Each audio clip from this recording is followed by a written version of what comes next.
Halo semua. Apa kabar untuk hari ini? Semoga harimu selalu menyenangkan ya bro. Selamat datang di channel YouTube saya. Tolong dibantu subscribe, like dan share ya, supaya saya terus semangat bikin kontennya. Wakakakak. Soul Land 2 Chapter 550.1.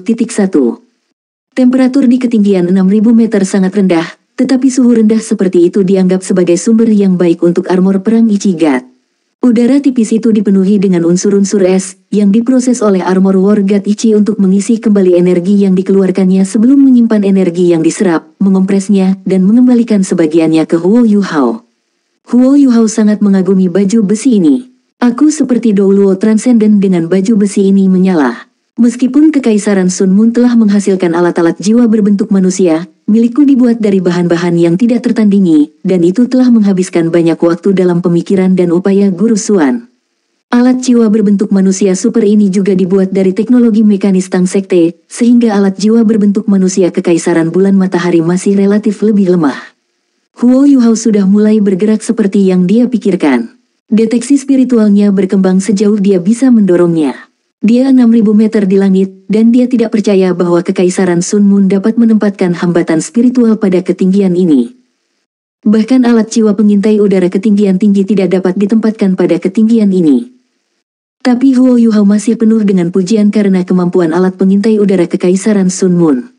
Setidaknya, dia menemukan bahwa masih ada alat pengintai jiwa di udara 5000 meter di langit, dan meskipun jumlahnya tidak banyak, setiap alat itu relatif besar, dan konstruksinya sangat rumit dan canggih. Jika bukan karena misinya, Huo Yuhao benar-benar ingin mengambil satu untuk mempelajarinya. Huo Yuhao melayang ke depan, dan hal pertama yang dia lakukan adalah alat jiwa pengintai udara ketinggian tinggi yang terbang sekitar 5000 meter di langit. Dia mengamati dengan diam-diam selama beberapa saat, dan dia sudah bisa tahu alat jiwa macam apa itu. Ini jelas satelit. Mereka digunakan untuk transmisi dan komunikasi, dan mereka sangat besar. Mereka dapat mengirimkan semua jenis informasi dalam jarak 250 km, dan selama ada satu alat jiwa dalam jarak 250 km, Kekaisaran Sun Moon akan dapat mengirimkan informasi di jarak yang jauh. Mereka bahkan tidak akan memiliki masalah berkomunikasi pada jarak lebih dari 5000 km. Tetapi satelit ini tidak memiliki kemampuan ofensif atau defensif, dan mereka tidak dapat mendeteksi apapun di sekitar mereka. Huo Yuhao perlahan-lahan naik ke satelit saat dia meletakkan sepotong logam bundar kecil yang seukuran telapak tangannya di celah kecil. Huo Yuhao menggunakan imitasi dan domain interferensi spiritual pada saat yang sama. Dia mengaktifkan pertahanan pribadinya ke tingkat tertinggi untuk mempersiapkan skenario terburuk, dan deteksi spiritualnya mencakup area yang luas di sekelilingnya dari awal hingga akhir. Dia siap untuk mundur kapan saja. Lagi pula, dia tidak sepenuhnya yakin tentang alat jiwa pengawasan Sun Moon Empire. Pelat logam pertama berhasil dipasang tanpa ada perubahan sama sekali. Huo Yuhao mundur diam-diam setelah menyelesaikan tugasnya.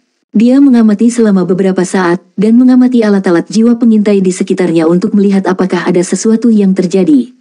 Bagian depan alat jiwa terdekat di bawahnya tetap stabil dan tenang, dan dia menghela nafas lega.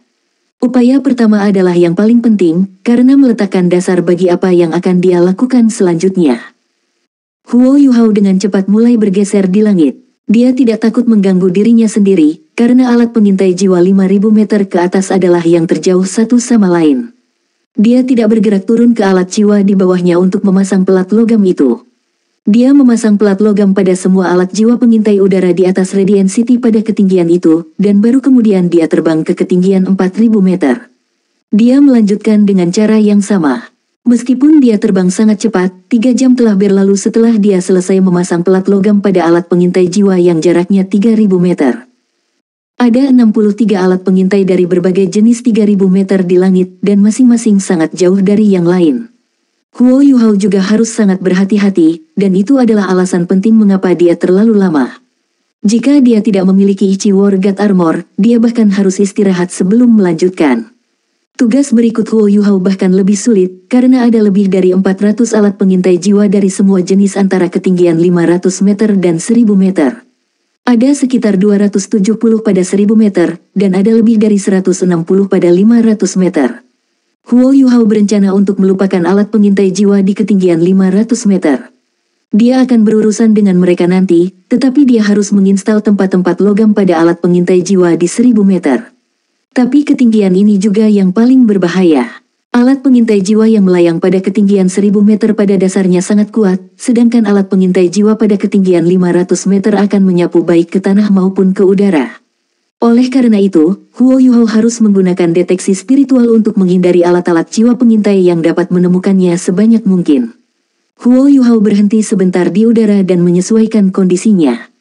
Dia santai sebentar sebelum mengurangi jangkauan deteksi spiritualnya, yang awalnya tersebar di area yang luas, ke area efek yang kecil tapi rumit. Dia menjaga jangkauan deteksi spiritualnya menjadi sekitar 1000 meter dengan diameter sehingga dia bisa melakukan pengawasan yang lebih rinci dari semua perubahan energi di sekitarnya. Ini termasuk gelombang dan undulasi alat jiwa pengintai, dan bagaimana mereka berubah. Segalanya ada dalam genggamannya saat ia tertidur.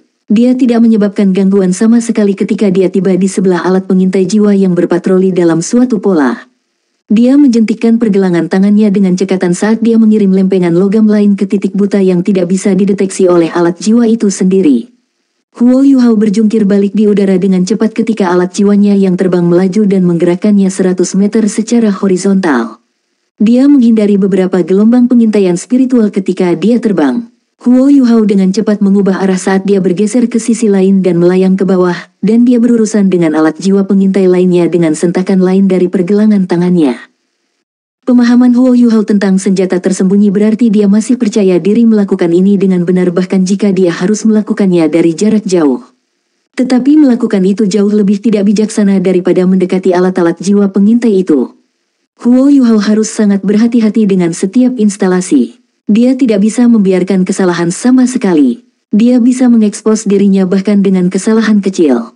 Apa yang dia lakukan akan menentukan apakah rencananya bisa dilaksanakan dengan sukses, jadi bagaimana dia bisa menjadi ceroboh. Huo Yuhao bergerak jauh lebih cepat di sini daripada di ketinggian. Dia berbalik, berputar, dan menari-nari di udara ketika dia menempelkan pelat logam ke alat jiwa pengintai udara secara terus-menerus. Gerakannya seperti awan yang berputar dan air yang mengalir karena dia tidak berhenti sama sekali, dan semua alat pengintai jiwa itu tidak bisa disembunyikan di bawah deteksi spiritualnya. Siapapun yang bisa menonton gelombang pengawasan di langit akan diliputi kekaguman atas apa yang dilakukan Huo Yuhao. Setiap gerakan dan setiap akselerasi melewati dan di antara puluhan gelombang pengawasan yang berpotongan pada saat yang sama.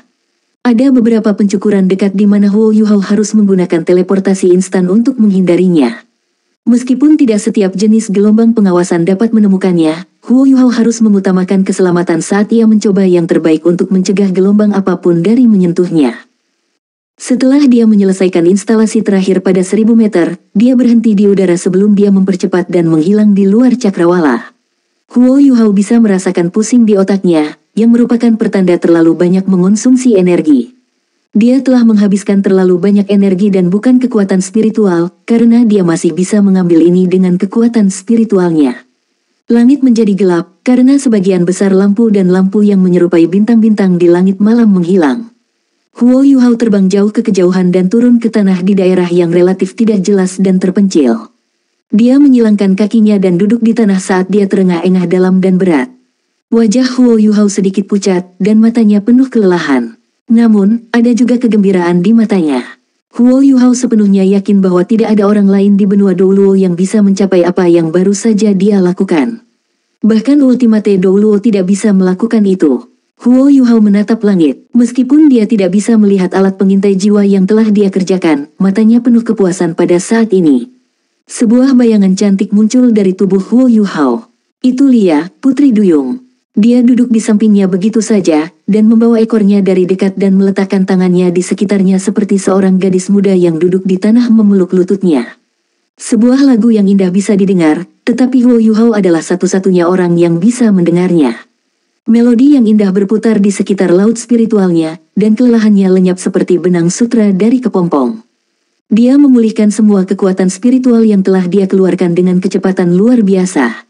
Ini bukan keterampilan jiwa Huo Yuhao. Sebaliknya, ini adalah kemampuan bawaan Putri Duyung. Dia tidak berbicara dengannya, tetapi hanya bernyanyi begitu indah dengan senyum tipis di wajahnya. Segalanya gelap di sekelilingnya, tetapi juga sunyi dan tenang. Huo Yuhao dengan cepat memasuki meditasi ketika dia mendengarkan lagu Lia. Dia masih direktur utama misi ini, dan dia harus memulihkan apa yang telah dia keluarkan secepat mungkin. Mengkonsumsi kekuatan jiwa tidak banyak. Dia tidak mengkonsumsi banyak kekuatan jiwa karena dia memiliki Ichi War God Armor untuk menggantikannya. Namun, Huo Yuhao perlu istirahat karena dia telah menggunakan terlalu banyak kekuatan spiritual, dan terutama ketika mengkonsumsi terlalu banyak energi membuatnya merasa lelah. Inti jiwa Huo Yuhao menyerap kekuatan spiritual terus-menerus ketika Lia bernyanyi untuknya, dan itu mempercepat regenerasinya. Huo Yuhao bangkit kembali setelah 1 jam, dan matanya sudah penuh dengan kehidupan dan semangat. Lia tidak kembali ke tubuhnya. Sebaliknya, dia hanya diam-diam berdiri di sampingnya. Huo Yuhao mengangkat tangan kanannya saat suara nyanyian yang dalam bisa terdengar, dan cincin jiwa abu-abu muncul di tubuhnya. Ini bukan pertama kalinya Lia melihat cincin jiwa abu-abunya, jadi dia tidak merasa konflik atau perlawanan sama sekali. Huo Yuhao dalam kondisi seperti itu ketika dia menyelesaikan kontrak dengannya. Cincin ini jahat, penuh dengan cahaya dan sedikit aneh, tapi dia perlahan mulai menerimanya. Huo Yuhao mulai melantunkan mantranya, dan mantra yang dalam dan membosankan terdengar.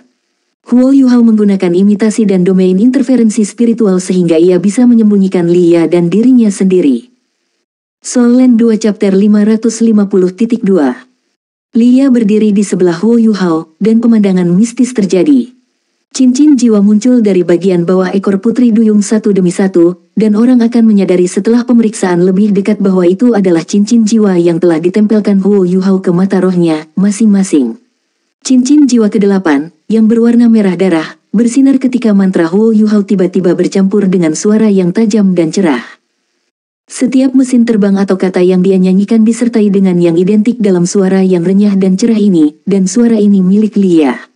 Lia adalah binatang jiwa 100.000 tahun, dan dia telah memberikan total 4 keterampilan jiwa kepada Huo Yuhao. 2 dari cincin jiwa, dan 2 dari tulang jiwa. Keterampilan jiwa yang dia gunakan atas nama Huo Yuhao adalah salah satu dari cincin jiwanya, duet putri duyung. Alasan mengapa 8 cincin jiwanya yang melekat pada mata rohnya akan muncul di tubuh Lia adalah karena salah satu keterampilan tulang jiwanya yang dia berikan pada Huo Yuhao, Merfolk Control. Kontrol orang Merfolk sepenuhnya bersifat pelengkap, tetapi sangat efektif. Itu bisa melepaskan roh bangsawan ketika benar-benar diperlukan untuk mengendalikan keterampilan jiwa Huo Yuhao, dan itu bisa melepaskan keterampilan jiwanya yang lain dengan sendirinya sementara mengeluarkan hanya setengah dari kekuatan spiritual yang biasanya diperlukan. Itu hanya keterampilan jiwa. Itu bukan hanya tulang jiwa bagi Huo Yuhao karena, yang lebih penting, dia memiliki Lia sebagai rohnya. Oleh karena itu, Lia menggunakan keterampilan jiwa ini berarti bahwa dia sementara mengendalikan keterampilan jiwa mata rohnya sebagai rohnya, dan efek keseluruhannya pasti lebih unggul. Efek Merfolk Control pada tuan jiwa normal mungkin tidak begitu jelas, tapi itu sangat berbeda untuk Huo Yuhao karena dia memiliki jiwa bela diri kembar. Meskipun dia bisa beralih di antara jiwa-jiwa bela dirinya, beralih masih membutuhkan energi. Dia juga tidak bisa melepaskan mereka secepat yang dia bisa ketika dia dalam kondisi normal. Tapi itu berbeda dengan kontrol Merfolk. Lia bisa mendukungnya sesuai dengan keinginannya. Ketika Huo Yuhao menggunakan Ice Jade Empress Scorpion dalam pertempuran, Lia bisa menggunakan semua jenis keterampilan jiwa tipe spiritual tambahan untuk membantunya. Itu seperti Huo Yuhao lain yang muncul sementara untuk bertarung. Dia juga bisa menyelamatkan setengah dari kekuatan spiritualnya ketika menggunakan keterampilan jiwa mata rohnya. Tentu saja, tulang jiwa Huo Yuhao harus mengkonsumsi kekuatan jiwa karena dia melestarikan kekuatan spiritual. Namun, kontrol Merfolk tidak bisa menangkap setiap keterampilan jiwa. Pertama, dia hanya bisa menggunakan keterampilan jiwa tipe spiritual itu. Dia tidak bisa menggunakan mata takdir Huo Yuhao, atau keterampilan jiwa takdir tengkorak singa bermata 3.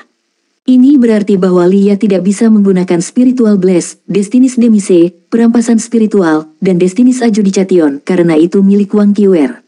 Ketika dia mengorbankan dirinya untuk Huo Yuhao, dia menjadi satu-satunya yang bisa menggunakan kekuatannya. Duet Merfolk, yang merupakan keterampilan jiwanya yang ke-8, sebanding dengan kontrol Merfolk. Duet Merfolk dapat melipat gandakan efek dari setiap keterampilan jiwa tipe spiritual Huo Yuhao. Itu tidak termasuk keterampilan jiwa yang telah diberikan Wang Qiwer pada Huo Yuhao, tapi itu sudah cukup. Misalnya, mantra Huo Yuhao dianggap sebagai keterampilan jiwa tipe spiritual, sementara ini juga dianggap sebagai jiwa bela diri ketiganya. Apa efek dari menggandakan efek mantra sihirnya? Jawabannya dengan cepat disajikan di depan Huo Yuhao. 18 gerbang spektral dengan cepat dibuka dan diletakkan dalam satu garis. Huo Yuhao harus memperkuat wilayah pengaruh domain interferensi spiritualnya sehingga ia bisa menutupi setiap gerbang. Huo Yuhao melirik Lia dengan ekspresi terkejut di wajahnya, dan dia memberinya senyum manis. Duet merfok hanya menghabiskan setengah dari apa yang biasanya dia butuhkan untuk kekuatan jiwa dan kekuatan spiritual dengan kontrol merfok. Apa artinya 18 gerbang spektral? Ini berarti 3 legios insinyur jiwa Shrek Academy bisa keluar dan mundur 2 kali lebih cepat daripada yang seharusnya. Huo Yuhao mengangguk ke arah Lia sebelum dia berbalik ke arah Radiant City. Ada remote di tangannya. Pertunjukan akan segera dimulai. Huo Yuhao menekan tombol pada remote-nya dengan keras ketika dia berbicara, seutas undulasi aneh bercampur dengan kekuatan jiwa dan kekuatan spiritual menjalar ke kejauhan. Ledakan. Langit malam yang sunyi di atas Radiant City tiba-tiba tersentak oleh ledakan yang memekakkan telinga saat percikan api besar dan lampu yang mengalir bergerak di atas Radiant City. Kedamaian kota terganggu, dan alarm yang menusuk telinga dapat didengar pada saat berikutnya karena semua jenis alat jiwa pengintai di langit diaktifkan sepenuhnya. 4 front alat jiwa besar Radiant City juga sepenuhnya diaktifkan pada saat yang sama. Tetapi apakah itu berguna? Sudut mulut Huo Yuhao melengkung menjadi senyum mengejek ketika dia terus menekan remote di tangannya. Boom, boom, boom. Boom, boom, boom, boom, boom, boom. Ledakan yang intens terdengar terus-menerus tinggi di udara, ketika suara keras ledakan itu melayang jauh ke langit. Kembang api yang cemerlang bergerak satu demi satu di langit. Insinyur jiwa dalam front alat jiwa mereka masing-masing di dalam Radiant City semuanya benar-benar terpesona oleh apa yang mereka saksikan. Alasannya adalah karena mereka tidak mendeteksi serangan sama sekali, jadi mengapa alat jiwa pengintai udara mereka meledak satu demi satu. Layar-layar yang terhubung dengan alat-alat jiwa pengintai udara di tanah menjadi gelap sekaligus karena seruan dapat terdengar di setiap sudut kota. Tapi itu tidak mengubah bagaimana alat-alat jiwa pengintai udara itu meledak di langit. Langit di atas Radiant City seperti pertunjukan kembang api yang luar biasa ketika kembang api yang rumit bergerak lagi dan lagi. Ada banyak warna berbeda, dan ada banyak ukuran berbeda. Area luas langit di atas Radiant City menyala. Su Tianran tersentak bangun di tengah ledakan keras. Ketika dia bergegas keluar dari istana kerajaan dan menyaksikan percikan api dan kembang api di langit, dia membeku. Apa yang sedang terjadi? Apa sebenarnya yang terjadi? Tidak ada yang bisa menjawabnya. Sebagai alat jiwa pengintai udara di langit terus meledak, sistem pertahanan kota Radiant sepenuhnya diaktifkan. Insinyur jiwa pergi ke stasiun pertempuran dan pos-pos ketika mereka mencoba untuk mengendalikan semua jenis alat jiwa pengawasan dan berusaha untuk menemukan jejak dari apa yang terjadi.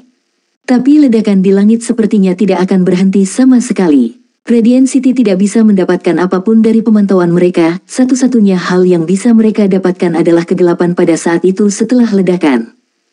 Radiant City ditakdirkan untuk diliputi oleh kegelapan malam ini. Pertahanan terkait istana kerajaan diaktifkan ketika ledakan mengerikan berlanjut, meliputi seluruh istana. Keempat front alat jiwa tidak mengaktifkan pertahanan mereka, karena mereka harus menggunakan alat jiwa array kompresi bertenaga tinggi mereka jika mereka melakukannya. Mereka telah mengeluarkan banyak uang sejak terakhir kali mereka menggunakannya, dan mereka bahkan tidak bisa mengaktifkannya lagi. Mereka harus menghemat daya sehingga mereka bisa mempertahankan front alat jiwa. Di saat seperti ini, siapa yang akan peduli dengan warga? Semuanya terjadi terlalu tiba-tiba, ke titik di mana penjaga kekaisaran Radiant City tidak bisa bereaksi pada waktunya. Seluruh kota turun ke kekacauan di tengah ledakan di langit yang seperti menggelinding guntur. Radiant City menjadi benar-benar buta, dan itu adalah langkah pertama Huo Yuhao. Sama seperti ledakan itu terjadi, Suge Divine Crossbow Cannons dengan cepat didorong keluar dari 18 gerbang spektral hitam itu satu demi satu. Insinyur jiwa sama sekali tidak mengeluarkan suara, tetapi ketika mereka melihat kembang api yang cemerlang yang menerangi langit di kejauhan, mereka membuka mulut dengan kaget. Mereka hampir tidak tahu di mana mereka berada, tetapi pertunjukan kembang api ini adalah yang termegah yang pernah mereka saksikan sepanjang hidup mereka. Kilatan cahaya dingin berkedip di wajah Huo Yuhao. Dia menarik remote di tangannya.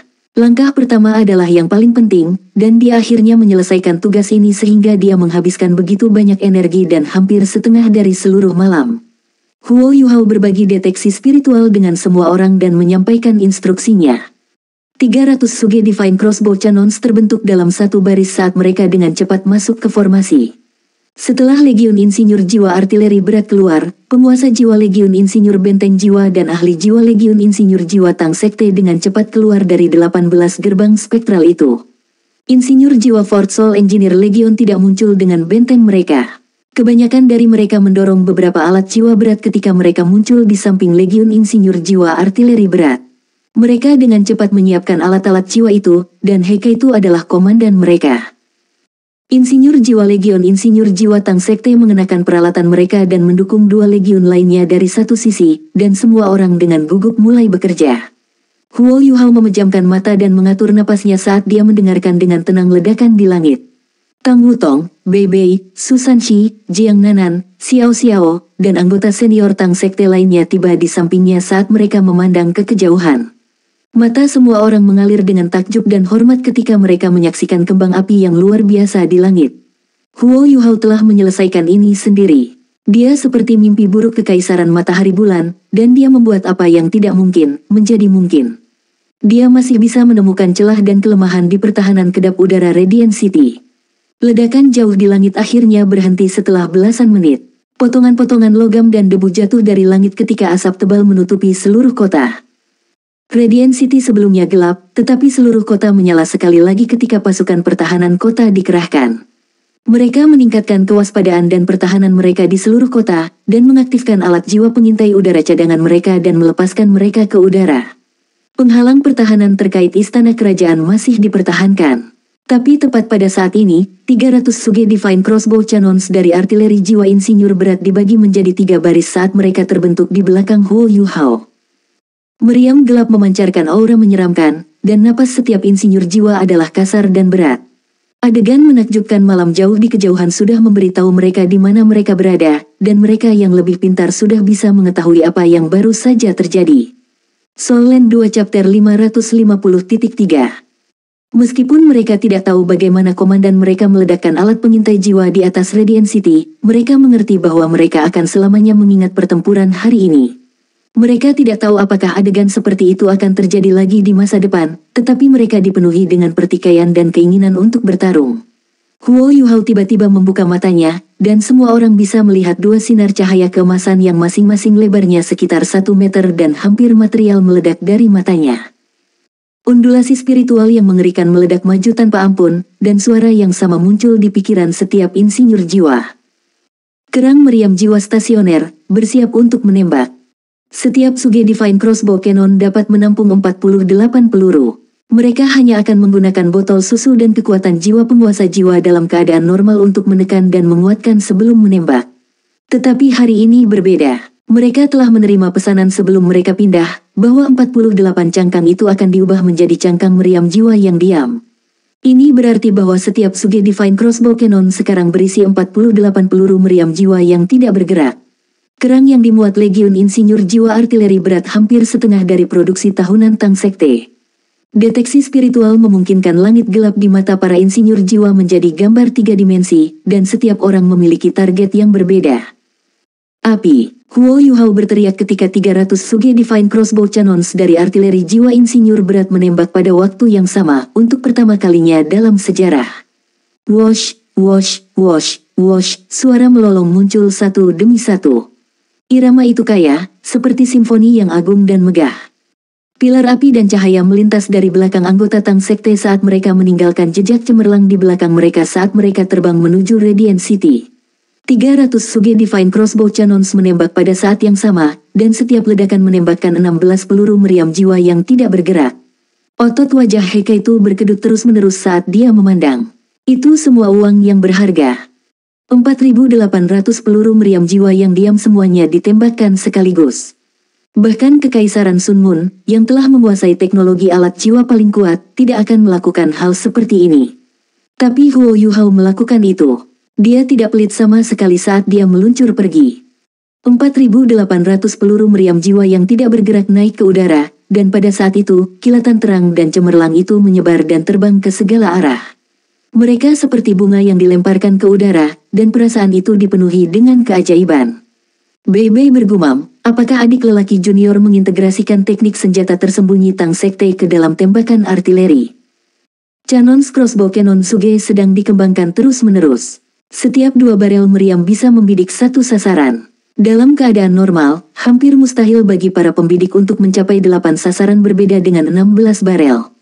Tapi Huo Yuhao tidak memiliki masalah ini. Huo Yuhao dapat membagi pikirannya dengan kekuatan rohaninya yang menakutkan, dan dialah yang memberi kru meriam itu 240 target yang tepat. Meriam-meriam itu ditembakkan secara berurutan dan tidak bersamaan, dan itulah alasan mengapa semuanya datang bersama seperti sebuah simfoni. Ledakan-ledakan itu terjadi secara alami satu demi satu. Alat jiwa pengintai udara hampir seluruhnya dimusnahkan, tapi alat jiwa ketinggian rendah di 500 meter masih ada. Meskipun sebagian besar dari mereka hanya menyapu tanah untuk pengawasan, mereka memberikan umpan balik segera ketika begitu banyak peluru meriam jiwa muncul pada waktu yang sama di kejauhan. 4 front alat jiwa di sekitar Radiant City mengaktifkan pertahanan mereka yang terhubung sesegera mungkin. Mereka tidak tahu apa yang sedang diserang musuh mereka, jadi itu tidak diragukan lagi merupakan respons terbaik. Ledakan hebat pertama kali datang dari keempat sudut ini. Bagian depan alat jiwa kota Radiant tidak lagi memiliki alat pengintai udara, sehingga mereka berada dalam posisi yang kurang menguntungkan. Mereka hanya bisa menggunakan alat jiwa pengintai udara internal berbasis darat mereka untuk mengunci kerang meriam jiwa stasioner yang terbang di atas. Tetapi semuanya terjadi terlalu tiba-tiba dan terlalu cepat, dan mereka tidak mungkin mencegat setiap selongsong. Boom, boom, boom, boom, boom, boom. Ledakan terdengar dari 4 sudut Radiant City. Beberapa peluru meledak di langit, dan beberapa meledak di penghalang pertahanan alat jiwa. Petasan sepertinya jatuh ke tanah saat mereka menyala di setiap sudut. Tepat saat ledakan ini berlanjut di 4 sudut kota, percikan dan kilatan muncul sekali lagi di langit. Tapi ledakan ini jauh lebih dekat ke tanah, karena alat jiwa pengintai ketinggian rendah adalah yang sedang diledakkan. Hampir setengah dari lebih dari 200 alat pengintai ketinggian rendah dimusnahkan dalam sekejap mata.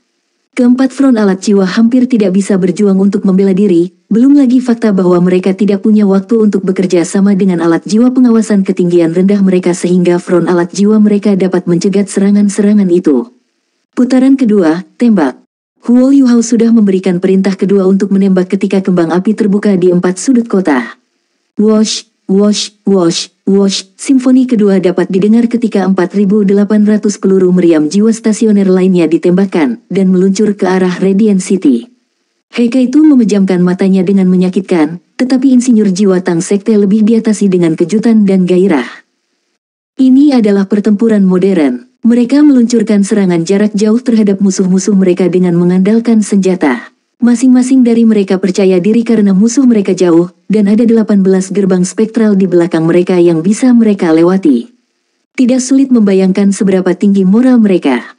Boom, boom, boom, boom, boom. Ledakan itu hampir terhubung dengan mulus. Kali ini, lebih banyak peluru diarahkan ke udara selain menekan keempat front alat jiwa. Hampir tidak ada lagi alat jiwa pengawasan ketinggian rendah setelah putaran itu, dan beberapa alat jiwa pengawasan udara Radiant City bahkan belum mencapai lokasi optimal mereka sebelum mereka diledakkan kembali ke tanah. Bersiap untuk chapter ketiga. Kakak senior kedua, berikan padaku. Huo Yuhao mengulurkan tangan kanannya ke Heika itu, yang muncul di sebelahnya. Mata Heika itu penuh kerinduan, dan dia tidak tahan untuk menurutinya, tapi dia tidak berani ragu bahkan untuk sedetik pun pada saat seperti ini. Cahaya melintas ketika sebuah meriam besar dengan laras perak muncul di tangannya, dan dia menyerahkannya kepada Huo Yuhao. Huo Yuhao mengulurkan tangan dan meraih meriam berat ini, yang panjangnya 2 meter dan memiliki lubang terbuka dengan diameter 250 mm, dan meletakkannya di bahunya. Huo Yuhao berlutut dan mengintip melalui ruang lingkup. Tangan kirinya memegang laras meriam, dan dia melatihnya di depannya sementara dia melilitkan tangan kanannya di bagian tengah bagian paling tebal dari laras itu. Dia seperti patung, dan dia tidak bergerak sama sekali. Su Tianran, terima pukulan dari Taiyah saya. Gelombang ketiga, tembak. Wosh, wosh, wosh, wosh. Setiap cangkang meriam jiwa stasioner yang disimpan dalam Suge Divine Crossbow Cannons akhirnya ditembakkan pada gelombang terakhir, turun ke yang terakhir. 40.800 peluru meriam jiwa stasioner kelas 4 melonjak ke udara. Kali ini, mereka tidak bubar, karena mereka hanya punya satu target. 4 front alat jiwa yang membela Radiant City di keempat sudutnya semuanya telah dibombardir oleh ratusan peluru meriam jiwa yang tidak bergerak. Meskipun mereka hanya kerang kelas 4, mereka masih kerang meriam yang diam. Mereka tidak bisa menggunakan alat Soul Array bertenaga tinggi mereka, dan pertahanan mereka yang terhubung hancur berantakan dalam keadaan seperti itu. Insinyur jiwa dan master jiwa dalam front alat jiwa telah terlalu banyak mengkonsumsi kekuatan jiwa mereka, dan 2/3 dari botol susu cadangan mereka. 9.600 peluru meriam jiwa stasioner telah ditembakkan dalam 2 putaran sebelumnya. Serangan skala ini belum pernah terjadi sebelumnya untuk front alat jiwa Radiant City sejak didirikan. Tetapi bagaimana mereka bisa memiliki kapasitas untuk melawan gelombang ketiga? Semua 4.800 peluru meriam jiwa stasioner dalam gelombang ketiga ditujukan ke istana kerajaan. Kerang melintang di langit dan muncul di atas istana kerajaan dalam sekejap mata.